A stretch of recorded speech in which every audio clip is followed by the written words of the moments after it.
అధ్యక్షులు మహేష్ కుమార్ గౌడ్ గారిని కేంద్ర మంత్రి బండి సంజయ్ గారు విమర్శించడానికి మేము ముందుగా తప్పుపడతా ఉన్నాం, ఖండిస్తా ఉన్నాం. మహేష్ కుమార్ గౌడ్ గారి మాటల్లో, వారి స్పీచ్ లో బీసీ బిడ్డ అయినటువంటి మీరు బీసీ బిల్లు అమలు కావడానికి కేంద్ర ప్రభుత్వంలో ఉన్నటువంటి మీరు ఎందుకు ఒత్తిడి పెంచడం లేదు నరేంద్ర మోడీ మీద అనేటువంటి మాటకి సమాధానం చెప్పనేటువంటి సందర్భంలో భారతీయ జనతా పార్టీ ప్రభుత్వంగా ఏర్పడినటువంటి సందర్భంలో ప్రజలకు ఏం చేసింది అనేటువంటి మాట చెప్తూ ధనాధన్ జన్ధన్ ఖాతా తెరవండి, నల్లధనం వెనక్కి తీసుకొస్తాం, మీ ఖాతాలో 15 లక్షలు వేస్తామన్నటువంటి మీ మాట హామీ ఆనాడిది ఏమైందని అడిగితే తప్ప అన్నటువంటి పార్టీ సందర్భం గుర్తు చేస్తుంది. జన్ధన్ ఖాతా తెరిచిండ్రు, నల్లధనం వెనక్కి వస్తుంది, మా ఖాతాలో 15 లక్షలు పడతాయని చెప్పిన పేదలకు 15 పైసలు ఇప్పుడు వేయని మీరు ప్రతి ఏటా 2 కోట్ల ఉద్యోగులు ఇస్తామని చెప్పిన 11 సంవత్సరాలు అవుతుంది. ఇప్పటికీ 22 పైసలు కోట్ల ఉద్యోగాలు ఇవ్వాలి, ఎక్కడిచ్చారని అడిగిన దానికి ఈరోజు మీరు విమర్శనాన్ని అడుగుతా ఉన్నారు.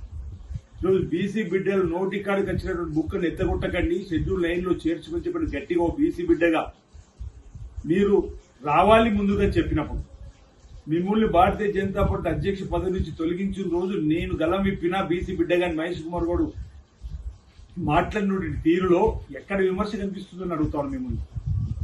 ఈరోజు భారతీయ జనతా పార్టీ ప్రభుత్వం మా రాహుల్ గాంధీ గారి ఆలోచనతో ఓటు చోరీకి సంబంధించినటువంటి అంశాన్ని పవర్ పాయింట్ ప్రజెంటేషన్ ద్వారా అంతా చక్కగా విడమరి చెప్తే ఈరోజు కర్ణాటకలోని మన్సూర్ అలీఖాన్ గారి నియోజకవర్గంలో 6 మాసాల ముందే ఒకే నియోజకవర్గంలో 1,00,000 ఓట్లు ఎలా వచ్చినాయి, 6 నియోజకవర్గాల్లో మెజారిటీతో ఉన్నటువంటి మా అభ్యర్థి ఎంపీ అభ్యర్థి 30,000తో ఎలా ఓడిపోయిండు, ఆ నియోజకవర్గంలో 1,00,000 ఓట్లు 6 మాసాల క్రితం అసలు నిబంధనలను అతిక్రమించి చేర్చుకున్నటువంటి సందర్భాన్ని పూసగుచ్చినట్టు చెప్పేటువంటి సందర్భం చేస్తే ఓటు చోరీ జరిగిందని దేశ ప్రజలందరూ కూడా విశ్వసించినటువంటి సందర్భంలో కరీంనగర్లో కూడా మీరు పార్లమెంట్ మెంబర్ గా ఉన్నటువంటి ఒక ఇంట్లో ఒక గుడిసెలో 21 ఓట్లు ఉన్నాయని చెప్పేటువంటి క్రమంలో వాటికి వివరించవలసింది పోయి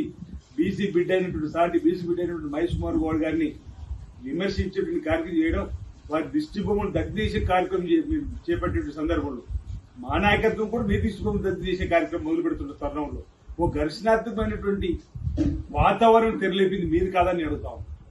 ఈరోజు మేము ముమ్మాటికి హిందువులమే, మేము ప్రతినిత్యం ఆ దేవుణ్ణి ఆరాధిస్తాం.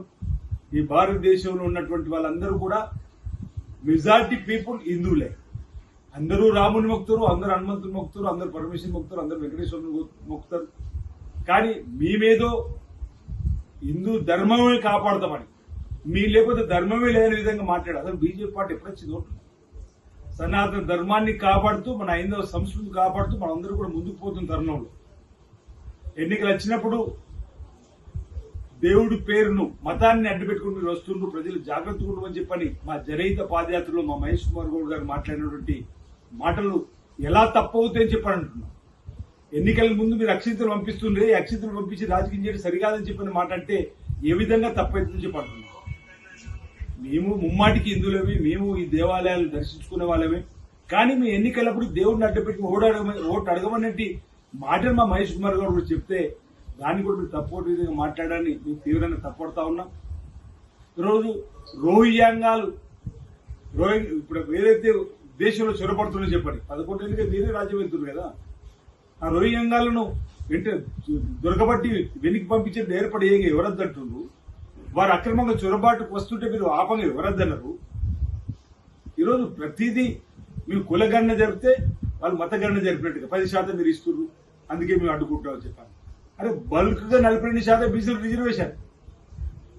ఆ విధంగా గౌరవ ముఖ్యమంత్రి రేవంత్ రెడ్డి గారి సర్కార్ ముందుకు పోతుంటే, బీసీ బిడ్డ మహేష్ కుమార్ గౌడ్ ముందుకు పోతుంటే మీరు భారతీయ జనతా పార్టీ రాష్ట్ర అధ్యక్షునిగా మిమ్మల్ని తొలగించిన రోజు ఆ మహేష్ కుమార్ గౌడ్ గారు బీసీ బిడ్డగా ఎందుకు తొలగించారో సమాజానికి సమాజం వచ్చి గెలమెత్తినటువంటి బీసీ బిడ్డ మహేష్ కుమార్ గౌడ్ గారిపైన ఈ విధంగా విమర్శ చేయడం సరైనది కాదని మాట సందర్భంగా తెలియజేస్తా ఉన్నాను.